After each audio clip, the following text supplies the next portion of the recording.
जय हिंद दोस्तों। आज हम बात करेंगे क्लास टेंथ की चैप्टर 1 प्रकाश का अपवर्तन तथा परावर्तन। इसके बारे में हम थोड़ा स्टडी करेंगे। क्या है प्रकाश का अपवर्तन तथा परावर्तन, चैप्टर का जो नाम है।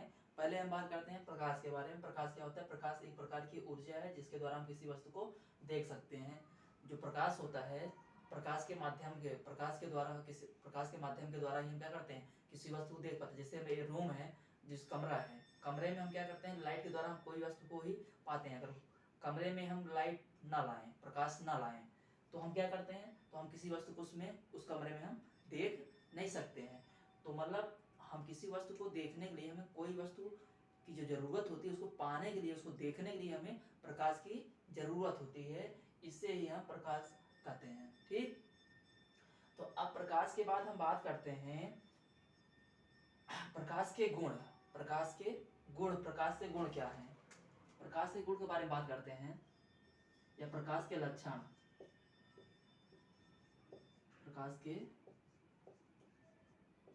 लक्षण या गुण, प्रॉपर्टी ऑफ लाइट।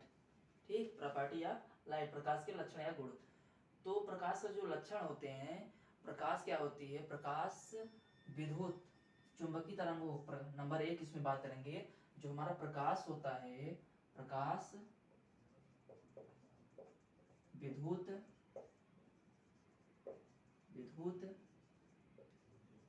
चुंबकीय, प्रकाश विद्युत चुंबकीय तरंगों के रूप में चलता है। जो इसमें पहला लक्षण के बारे में बात करेंगे, प्रकाश जो होता है विद्युत चुंबकीय तरंगों के रूप में चलता है। अब बात यहाँ आती है, प्रकाश विद्युत चुंबकीय तरंग क्या होता है? तो प्रकाश विद्युत चुंबकीय जो तरंग होता है, इसका मतलब यह है कि मतलब प्रकाश को चलने के लिए किसी माध्यम की जरूरत नहीं होती है। इसलिए हम क्या कहते हैं, जब प्रकाश जो होता है किसी माध्यम, जैसे हमारा जो प्रकाश होता है वो कांच में भी चल सकता है, वो निर्वात में भी चलता है, वो एयर हवा में भी चलता है, पानी में भी चलता है। तो यही है मतलब, कहने का मतलब जो है, प्रकाश विद्युत चुंबकीय तरंगों के रूप में चलता है। प्रकाश को चलने के लिए कोई माध्यम की जरूरत नहीं होता है। दूसरी बात जो आती है, हमारा प्रकाश सरल रेखा में चलता है। प्रकाश सरल रेखा में चलता है। प्रकाश सरल रेखा में चलता है। प्रकाश सरल रेखा में चलता है। प्रकाश सरल रेखा में चलता है। ठीक, और तीसरी जो बात आती है, प्रकाश निर्वात में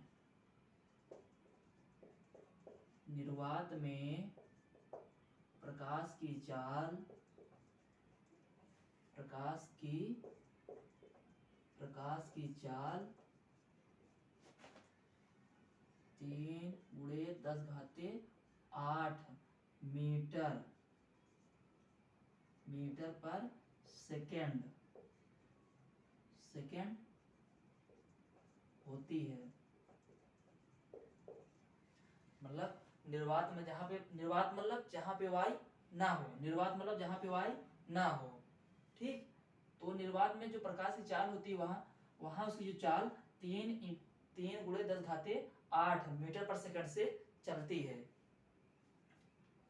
एक सेकंड में, मतलब कहने का मतलब, एक सेकंड में इतने मीटर से ये चलती है। और जो चौथा वाला बात आती है, इसमें चौथी बात जो आती है, इसका जो चौथा लक्षण है, जो प्रकाश होता है, ठोस तथा द्रव के माध्यम के तल से ये परावर्तित हो जाती है। परावर्तित मतलब यहाँ पे परावर्तन लिखा हूँ। परावर्तित मतलब जैसे कोई प्रकाश, जब प्रकाश एक समांग माध्यम से दूसरे माध्यम के तल से टकराता है, तो पुनः वह उसी माध्यम में वापस लौट जाता है। तो इसी घटना को हम प्रकाश का परावर्तन कहते हैं।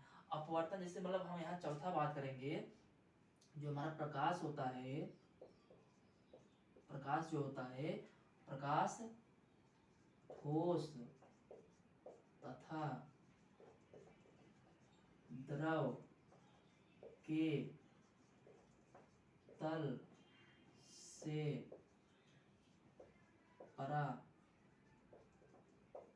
परावर्तित होता है।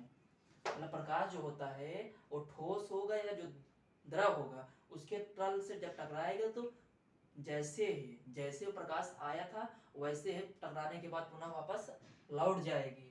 इस पॉइंट का मतलब ए है, कहने का मतलब ए है। अब पांचवा नंबर जो हमारा प्रॉपर्टी आती है, पांचवा नंबर में होता है प्रकाश जो होता है, प्रकाश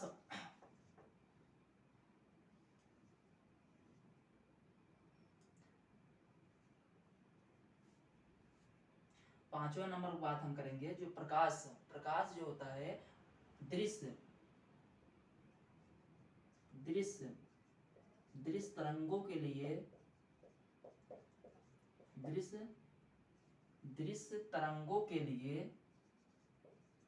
तरंगों के लिए जो प्रकाश की चाल होती है, जो तरंगदैर्घ्य होती है, वो किसी किसी बुक में 4000 एंगस्ट्रॉम से 7000 एंगस्ट्रॉम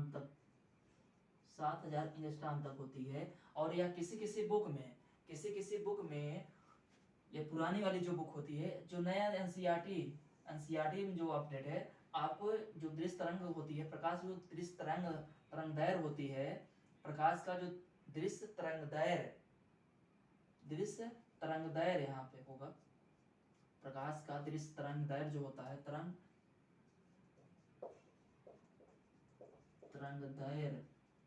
तरंगदैर्घ्य की प्रकाश की जो दृश्य तरंगदैर्घ्य होती है 4000 एंगस्ट्रॉम से 7000 एंगस्ट्रॉम होती है। और पुरानी बुकों में क्या होता है, किसी किसी बुक में,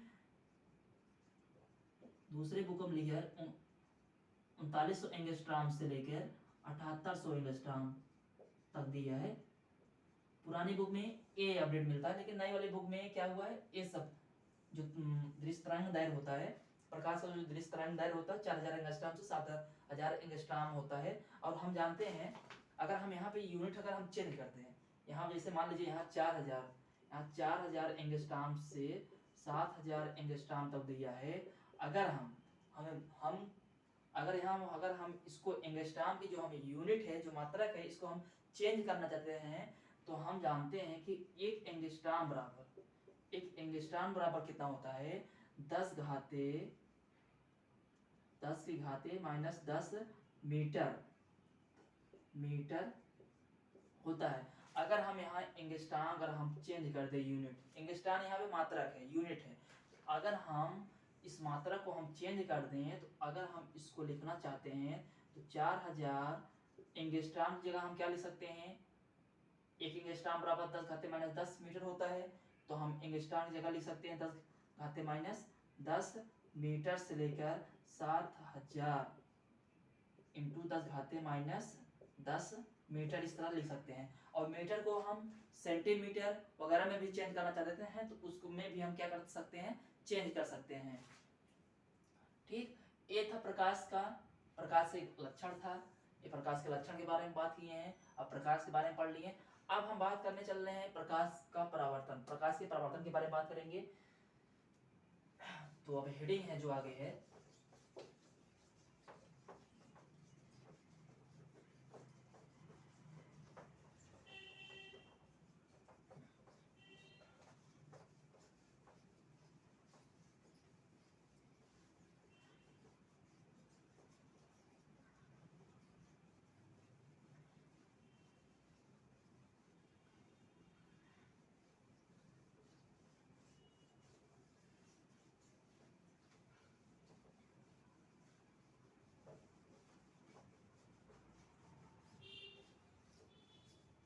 प्रकाश के परावर्तन के बारे में बात करते हैं। जो हेडिंग हमारा है प्रकाश का परावर्तन, प्रकाश का परावर्तन, प्रकाश का परावर्तन के बारे में हम समझते हैं, पढ़ते हैं। प्रकाश का परावर्तन क्या होता है, जब कोई प्रकाश एक समान माध्यम से चलकर दूसरे माध्यम के तल से टकराता है और टकराने के बाद पुनः उसी माध्यम में, जिस माध्यम से आया था, पुनः उसी माध्यम में वापस लौट जाता है, तो इसी घटना को ही हम प्रकाश का परावर्तन कहते हैं। देखिए यहाँ समझते हैं। जैसे हम बात करते हैं ये समतल दर्पण, ये हमारा कोई समतल दर्पण है, ठीक, ये हमने समतल दर्पण ले लिया है। यहाँ पे हम M1 M2 ले लेते हैं। ये हमारा समतल दर्पण है।